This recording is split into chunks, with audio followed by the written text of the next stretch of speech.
G'day guys. Today we're going to see if we can troubleshoot an air conditioner. In this case we're going to be doing a high wall split to see what to look out for and possibly how to solve it. So sometimes when your system's not working, one of the first things you need to check before you do anything is to make sure that your filters are nice and clean.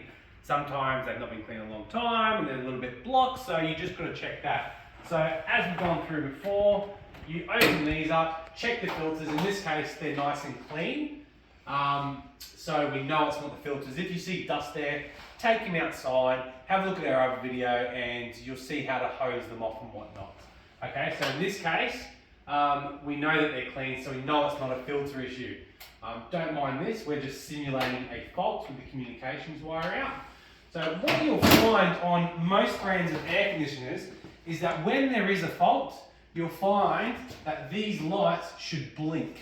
So depending on the brand, it'll either one light will blink or multiple in a sequence, which will mean something. So when we go ahead and turn these on, you'll notice it won't do anything. This light will blink for a little while, and then this will probably just close up because it's saying, hey, I've got an issue, please get me checked out.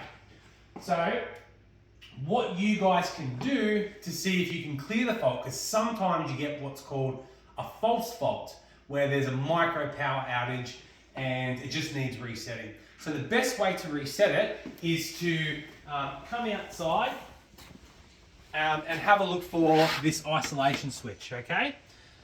When you can turn it off, you leave it for a couple minutes and turn it back on. If your unit for some reason doesn't have an isolation switch, you can go to your main board electrical and turn it off via that. And if you're unsure, once you've turned it off, go inside and have a look. If the remote's not responding, you know the power's off. Leave it for 5 minutes, turn it on, and if that's not solved it, that's when it's time to give us a call to come out and we can work out what's going on and hopefully get it rectified on the spot for you.